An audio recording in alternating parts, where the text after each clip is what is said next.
അതുപോലെ ഇവിടെ ഉണ്ടാവും. ശ്രീ സിബി സത്യൻ, ഇത് നടപടിയെടുക്കാനൊന്നും പാർട്ടിയുടെ കാലതാമസം നിലപാടൊന്ന്, സർക്കാരിന് പക്ഷേ ആ നിലപാടിനൊത്ത് വരാൻ അതിന് സാങ്കേതികമായ പ്രശ്നമുണ്ട്. അതാണ് ശ്രീ എൻ ശ്രീകുമാർ പറഞ്ഞത്, അതിന് നടപടിക്രമങ്ങൾ പാലിക്കണം എന്ന്.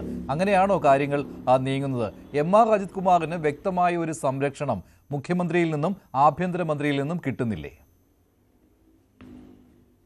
മഞ്ജുഷ്, നമ്മൾ ഈ ഉദ്യോഗസ്ഥന്മാരെ നോക്കുമ്പോൾ ഈ പലതരം ഉദ്യോഗസ്ഥന്മാരുണ്ട്. ചിലര് അവരുടെ ജോലിയോടും സമൂഹത്തോടും പ്രതിബദ്ധതയുള്ളവരായിരിക്കും, ചിലർ ഏതെങ്കിലും പ്രത്യേക പാർട്ടിയോട് പ്രതിബദ്ധതയുള്ളവരായിരിക്കും, മറ്റു ചിലരാണെങ്കിൽ ഏത് പാർട്ടി അധികാരത്തിൽ വന്നാലും ആരൊക്കെ അധികാരത്തിലുണ്ടോ അവരോട് മാത്രം പ്രതിബദ്ധതയുള്ള ആൾക്കാരായിരിക്കും.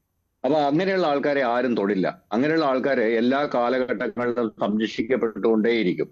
നമ്മൾ ഇവിടെ ഈ എം ആർ അജിത് കുമാറിന്റെ കേസെടുത്തു കഴിഞ്ഞാൽ അദ്ദേഹത്തിന്റെ ഒരു ചരിത്രം നമ്മളൊന്ന് പരിശോധിച്ച് കഴിഞ്ഞാൽ നമുക്ക് മനസ്സിലാവുന്ന വളരെ കൃത്യമായ ഒരു കാര്യം ഇതാണ്.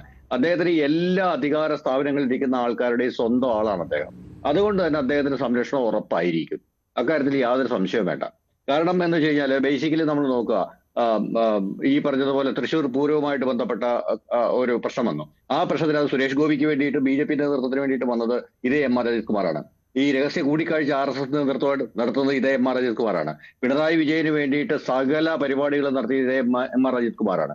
അതേ എം ആർ അജിത് കുമാർ തന്നെ അടുത്ത കോൺഗ്രസ് ഭരണം വരുമ്പോൾ അവിടെ വേണ്ടപ്പെട്ടവർക്ക് വേണ്ടി എന്ത് പണിയെടുക്കാനും തയ്യാറാണ്. അപ്പൊ അതുകൊണ്ട് അദ്ദേഹത്തെ സംരക്ഷിക്കുക എന്നുള്ളത് പലരുടെയും താല്പര്യമായിരിക്കും. ഇതിനകത്ത് പാർട്ടിയും അധികാരവും രണ്ടാണല്ലോ. അപ്പൊ അധികാരം കൈയാളുന്ന ആൾക്കാരെ സംബന്ധിച്ചിടത്തോളം പാർട്ടിക്ക് വേണ്ടി അടികൊണ്ട ആൾക്കാരെയോ അല്ലെങ്കിൽ പാർട്ടിക്ക് വേണ്ടിയിട്ട് ഈ പറഞ്ഞ പോലെ സമരം ചെയ്ത ആൾക്കാരോ ഒന്നും ഇനി ആവശ്യമില്ല എന്ന് പറയുന്ന ഒരു തലത്തിലേക്ക് എത്തുന്നത് ആത്യന്തികമായിട്ട് ഈ പ്രസ്ഥാനത്തിന്റെ വലിയൊരു പരാജയമാണ്. അപ്പം നിലവിൽ നോക്കുകയാണെങ്കിൽ നിലവിൽ കോൺഗ്രസിന്റെ ഏറ്റവും വലിയ പ്രതിസന്ധി, കോൺഗ്രസിന് KPCC പ്രസിഡന്റ് ഉണ്ട്. ആ പ്രസിഡന്റ് മന്ത്രിസഭയിലെ അംഗമാണ്. അദ്ദേഹം അവിടെ വാതുറക്കുന്നതായിട്ട് നമ്മൾ അറിഞ്ഞിട്ടില്ല ഇതുവരെയൊന്നും. രണ്ടാമത്തെ കേസ് എന്ന് പറയുന്നത്, അപ്പം പ്രസ്ഥാനത്തിന് വേണ്ടിയിട്ട് വാതുറക്കാൻ ഇപ്പൊ ആളില്ലാത്ത അവസ്ഥയാണ്. കാരണം പുനഃസംഘടന വന്നിട്ടില്ല. അങ്ങനെ നിലവിൽ ഒരു ഏകപക്ഷീയമായിട്ട് ഒരു കൂട്ടം നേതാക്കന്മാർ തീരുമാനിച്ച് മുന്നോട്ട് പോവുകയും അതേസമയം തന്നെ പാർട്ടിയുടെ വിവിധ ഘടകങ്ങളിലുള്ള ആൾക്കാർ അതിശക്തമായി പ്രതിഷേധ സ്വരം ഉയർത്തുകയും പക്ഷേ അതാരും കേൾക്കാൻ പറ്റാത്ത അവസ്ഥയിലായി പോവുകയും ചെയ്യുന്ന അവസ്ഥയാണിപ്പോൾ.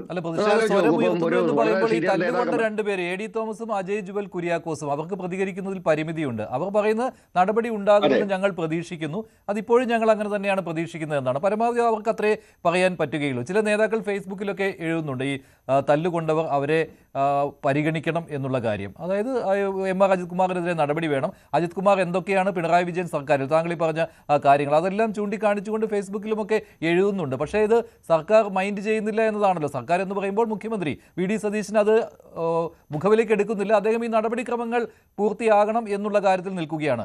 ആഭ്യന്തരമന്ത്രി രമേശ് ചെന്നിത്തലയുടെ കാര്യത്തിലോ അദ്ദേഹത്തിലേക്ക് ഈ റിപ്പോർട്ട് വന്നില്ല. ഹോം സെക്രട്ടറി വഴിയാണല്ലോ റിപ്പോർട്ട് വരേണ്ടത്, ഇതുവരെ വന്നിട്ടില്ല. ഞാൻ മനസ്സിലാക്കിയത്, നമുക്കും സോഴ്സ് ഉണ്ടല്ലോ, അതിൽ നിന്ന് മനസ്സിലാക്കാൻ കഴിഞ്ഞത് ഈ റിപ്പോർട്ടിൽ ഒന്നുമില്ല എന്നുള്ള കാര്യമാണ് എം.ആർ. അജിത് കുമാറിനെതിരെ. പിന്നെ രമേശ് ചെന്നിത്തലയുടെ വാദം എന്ന് പറയുന്നത് ഇത് എങ്ങനെ നടപടിയെടുക്കാൻ പറ്റും എന്നുള്ളതാണ്. അങ്ങനെ ചാടിക്കേറി നടപടിയെടുക്കാൻ പറ്റില്ലല്ലോ എന്നുള്ളതാണ്. അപ്പോൾ എം.ആർ. അജിത് കുമാറിന് ഈ സർക്കാരിൽ നിന്നും സംരക്ഷണം ഉണ്ടാവും.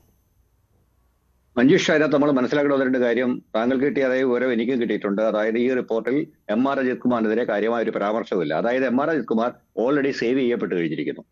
അദ്ദേഹത്തിന്റെ എല്ലാ കുറ്റങ്ങളിൽ നിന്നും അദ്ദേഹം ഈ പറഞ്ഞ പോലെ റിപ്പോർട്ട് തിരുത്തിയതും കേസ് ഡയറി തിരുത്തിയതും അടക്കമുള്ള എല്ലാം, അതായത് അദ്ദേഹത്തിന്റെ ഔദ്യോഗിക പദവി ദുരുപയോഗപ്പെടുത്തിക്കൊണ്ട് ഒരു കേസിനെ അട്ടിമറിക്കാൻ വേണ്ടി അദ്ദേഹം ചെയ്ത എല്ലാ കാര്യങ്ങളും മൂടപ്പെട്ടിരിക്കുന്നു. അദ്ദേഹത്തെ പരിപൂർണമായിട്ടും അദ്ദേഹത്തിന്റെ പേര് കാര്യമായി പരാമർശിക്കാത്ത ഒരു റിപ്പോർട്ടാണ്. കേസ് ഡയറി തിരുത്താൻ ആവശ്യപ്പെട്ടു എന്നുള്ള മൊഴി അത് വിശ്വാസത്തിൽ എടുത്തിട്ടില്ല. അന്വേഷണ സംഘം എന്നതിലേക്കാണ് കാര്യങ്ങൾ പോകുന്നത്. എം.ആർ. അജിത് കുമാർ നൽകിയ വിശദീകരണം അന്വേഷണത്തിന്റെ ഭാഗമായിട്ട് അല്ലെങ്കിൽ നടപടിക്രമത്തിന്റെ ഭാഗമായിട്ടാണ് ചില കാര്യങ്ങൾ ചെയ്തത് എന്നുള്ള കാര്യം അത് മുഖവിലേക്ക് എടുക്കുന്നു എന്നതാണ്. അതായത് ഈ വളരെ സിമ്പിൾ, ഇതിന്റെ ഇക്വേഷൻ വളരെ സിമ്പിൾ ആണ്. 2 ഗ്രേഡ് SIമാർ ബലിയാടാകുമ്പോൾ ഒരു ADGP രക്ഷപ്പെടും, ഇത്രയേ ഉള്ളൂ. കാരണം 2 ഗ്രേഡ് SIമാരെ ബലിയാടാക്കിക്കൊണ്ട് അദ്ദേഹം പറഞ്ഞിട്ടാണ് അവരത് തിരുത്തിയത് എന്നത് മാറിയിട്ട് സ്വന്തം നിലയ്ക്ക് തിരുത്തിയതായിട്ടാവും. സ്വാഭാവികമായിട്ട് അവർ സസ്പെൻഷനിലോ അല്ലെങ്കിൽ ഡിസ്മിസലിലോ പോകും. പകരം ADGP DGP ആയിട്ട് സ്ഥാനക്കയറ്റം കിട്ടും. കാരണം അദ്ദേഹം വേണ്ടപ്പെട്ടവരെല്ലാം വളരെ കൃത്യമായി കാണാൻ കഴിയുന്ന ഒരാളാണ്. ഞാൻ പറഞ്ഞത്, ഇപ്പം താങ്കൾ നേരത്തെ പറയില്ലേ രമേശ് ചെന്നിത്തല ആഭ്യന്തരമന്ത്രിയായിരിക്കും, അദ്ദേഹത്തിന് കഴിഞ്ഞ 1 മാസമായിട്ട് റിപ്പോർട്ട് കിട്ടിയില്ല, ഹോം സെക്രട്ടറിയുടെ റിപ്പോർട്ട് കിട്ടില്ല. എന്തുകൊണ്ട് കിട്ടിയില്ല?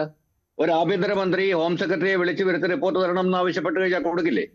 എന്തുകൊണ്ടാണ് അദ്ദേഹം ആവശ്യപ്പെടാത്തത്? നമ്മൾ ഒരിക്കലും ഒരു കാരണവശാലും ഇത്തരം കാര്യങ്ങളെ, അതായത് ഭരണപരമായി നിർവഹിക്കേണ്ട ചുമതലകളെ എന്താ പറയുക ലഘൂകരിച്ച് കാണുകയും ഞാൻ അറിഞ്ഞില്ല, ഞാൻ കേട്ടില്ല, ഞാൻ കണ്ടില്ല എന്നൊന്നും പറയുന്ന എക്സ്ക്യൂസുകളല്ല ഒരു ഭരണ സംവിധാനത്തിൽ. കാരണം നിലവിൽ കേരളത്തിലെ ആഭ്യന്തരമന്ത്രിക്കും അല്ലെങ്കിൽ മുഖ്യമന്ത്രിക്കും ഒരു ഉദ്യോഗസ്ഥനെതിരെ ഒരു റിപ്പോർട്ട് വന്നിട്ടുണ്ടെങ്കിൽ അല്ലെങ്കിൽ കേസന്വേഷണം നടക്കുന്നുണ്ടെങ്കിൽ അതിന്റെ വിശദാംശങ്ങൾ കൃത്യമായി ചോദിച്ച് അറിയാനുള്ള എല്ലാ പവറും ഉണ്ട്. ഇതിപ്പോൾ ഈ കാര്യങ്ങൾ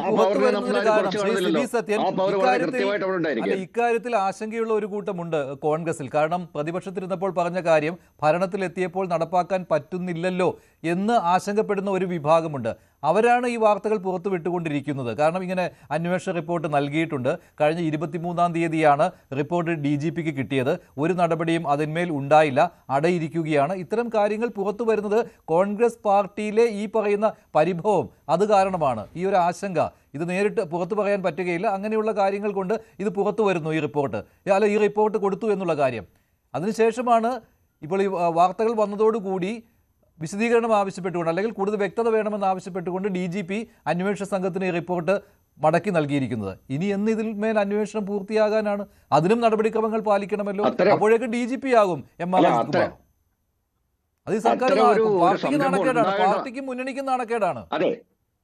അതെ മഞ്ജുഷ്, ഇതിനകത്ത് അങ്ങനെ ഒരു സംരംഭം ഉണ്ടാകണമല്ലോ. നമ്മൾ മനസ്സിലാക്കേണ്ടത് ഈ വിഷയത്തിൽ പ്രതിപക്ഷവും സർക്കാരും ഒന്നാണ്.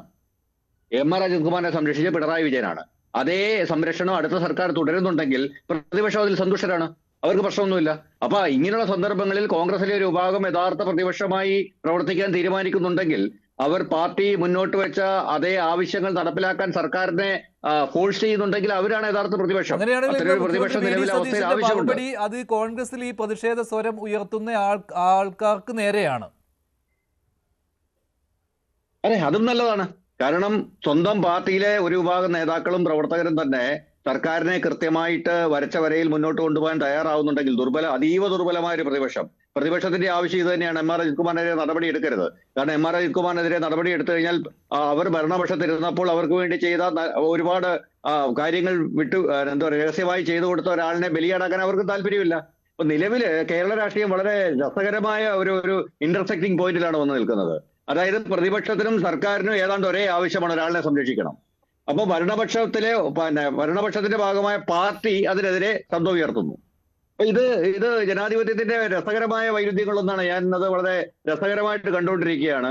കാരണം ഇത്തരം ആൾക്കാരെ സംരക്ഷിക്കുക, കാരണം ഈ പറഞ്ഞ അജിത് കുമാറിനെ പോലെയുള്ള പോലീസ് ഉദ്യോഗസ്ഥര് ഭരണത്തിൽ ആരൊക്കെ ഇരിക്കുന്നോ അവർക്കൊക്കെ വേണ്ടി എന്തെല്ലാം കാര്യങ്ങൾ കൃത്യമായി ചെയ്തു കൊടുത്ത് അവർക്കിടെ പ്രീതി പിടിച്ചു പറ്റാനുള്ള കാര്യങ്ങൾ കൃത്യമായി ചെയ്യുന്ന ആൾക്കാരാണ്. അത് അവരുടെയൊക്കെ ചരിത്രം അത് തന്നെയാണ് തെളിയിക്കുന്നത്.